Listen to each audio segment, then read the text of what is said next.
ایک نعت پیش کر رہی ہوں جو مولانا اختر رضا خان بریلوی رحمۃ اللہ علیہ، جن کا تعلق انڈیا سے ہے، ان کا لکھا ہوا کلام ہے. اور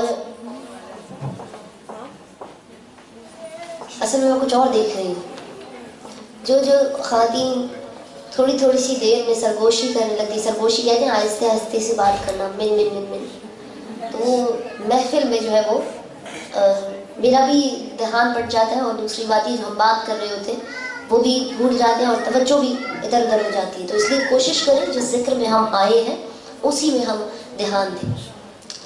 دوسری بات کہ میں مولانا اختر رضا خان بریلوی رحمۃ اللہ علیہ کا جو کلام پیش کرنے لگی ہوں، اس میں انہوں نے آنکھوں کی روشنی مانگی ہے، آنکھوں کی روشنی مانگی ہے.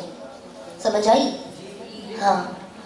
تو ان کی جب آنکھوں کا آپریشن تھا، میں نے 2 روایات آتی ہے. ایک یہ آتی ہے کہ جب ان کی آنکھوں کا آپریشن تھا اس سے پہلے انہوں نے یہ کلام لکھا تھا، تو ان کو اللہ تعالیٰ نے کامیاب آپریشن ہوا اور ان کو آنکھوں کی بینائی عطا فرمائی. اور ایک روایت میں آتا ہے کہ روضہ رسول صلی اللہ علیہ وسلم پر یہ کلام انہوں نے لکھا تھا، اور جب وہ باہر آئے ہیں روضے سے تو ان کی بینائی جو تھی وہ بہت ہی کم ہو چکی تھی، بالکل نہ ہونے کے برابر. لیکن جب وہ باہر آئے ہیں تو انہوں نے جو ہے وہ مدینے کے نظارے ان کو نظر آنا شروع ہو گئے. تو یہ کیسے نظر آنا شروع ہو گئے؟ جادو ہو گیا تھا؟ جادو نہیں تھا، یہ محبت تھی، یہ عقیدت تھی. جس محبت سے انہوں نے یہ کلام لکھا، جس عقیدت سے انہوں نے یہ کلام لکھا، تو قبولیت میں بالکل ٹائم نہیں لگا. فوراً ان کی جو دعا تھی، جو التجا تھی، وہ اللہ کی بارگاہ میں، اس کے پیارے حبیب صلی اللہ علیہ وسلم کی بارگاہ میں سن لی گئی. اب ہم جب پڑھیں گے، اللہ کا شکر ہے کہ میں آپ کو دیکھ سکتی ہوں، آپ لوگ مجھے دیکھ سکتے ہیں نا. لیکن ہم کیوں پڑھیں گے؟ ایک تو یہ کلام بہت پیارا ہے اس لیے تو پڑھیں گے، لیکن ایک وجہ یہ بھی ہے کہ جیسے اللہ کے فرشتے، اس کے ملائکہ اس محفل میں موجود ہیں، اور بہت ساری ایسی چیزیں جنہیں ہم دیکھنے سے قاصر ہیں. کیونکہ ہمارے پاس وہ نور نظر نہیں ہے. وہی نور نظر ہم اس نعت میں مانگیں گے. تو آئیے مل کر میرے ساتھ اس کلام کو پیش کیجیے گا.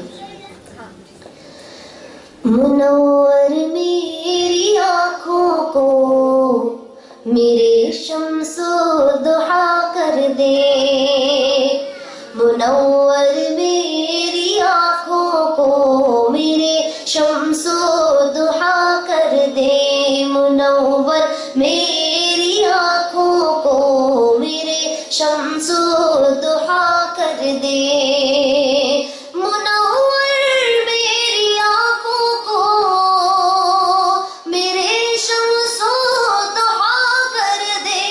غموں کی دھوپ میں وہ سایہ زلفے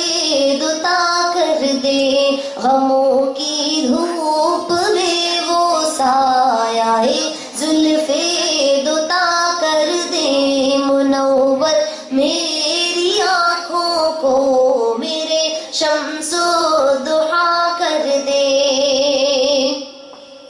جہاں بانی عطا کر دے، بھری جنت ہبا کر دے. بانی کس کو کہتے ہیں؟ حکومت کو، بادشاہت کو. اور ہبا کر دینا کس کو کہتے ہیں؟ تحفہ اور خیرات کر دینے کو. کہ جہاں بانی عطا کر دے، بھری جنت ہبا کر دے، نبی مختار کل ہے جس کو جو چاہے عطا کر دے، نبی مختار کل ہے جس کو جو چاہے عطا کر دے، نبی مختار کل ہے جس کو جو چاہے عطا کر دے.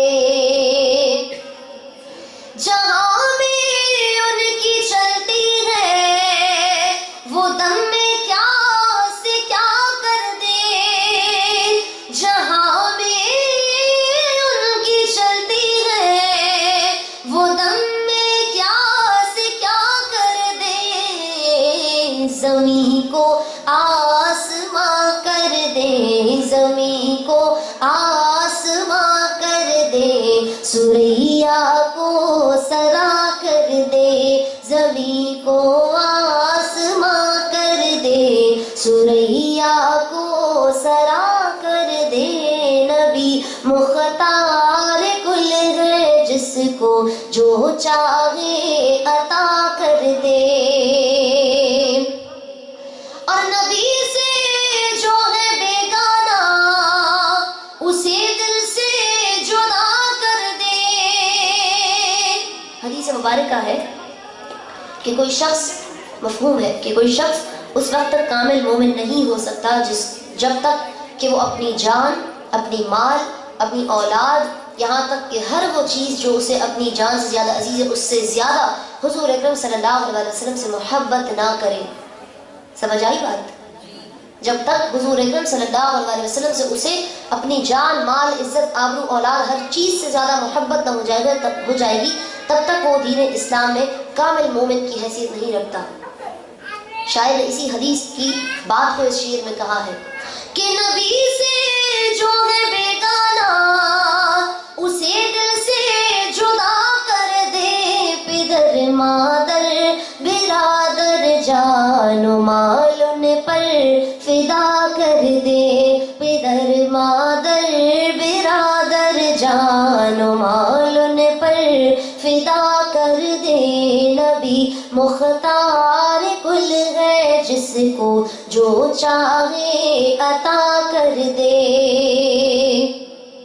خطائیں کرنے والا میں، عطائیں کرنے والے آپ، خطائیں کرنے والا میں، عطائیں کرنے والے آپ، میرے آقا، میرے آقا، میرے آقا، میرے حق میں اسے دستور سا کر دے، میرے آقا میرے حق میں اسے دستور سا کر دے، نبی مختار کل ہے جس کو جو چاہے عطا کر دے،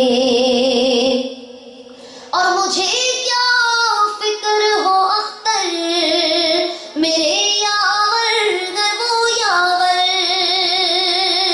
ایک کہاوت میں نے ایک جگہ پڑھی تھی، ایک عبارت کہ اپنے رب کو مت بتاؤ کہ تمہاری مشکل کتنی بڑی ہے، بلکہ اپنی مشکل کو بتاؤ کہ تمہارا رب کتنا بڑا ہے، کہ مجھے کیا فکر ہو اختر میرے یاور ہے وہ یاور، بلاؤں کو میری جو خود بلاؤں کو میری جو خود بلاؤں کو میری جو خود گرفتارے بلا کر دے، بلاؤں کو میری جو خود گرفتارے بلا کر دے، نبی مختار کل ہے جس کو جو چاہے عطا کر دے، منور میری آنکھوں کو میرے شمس و ضحیٰ کر دے۔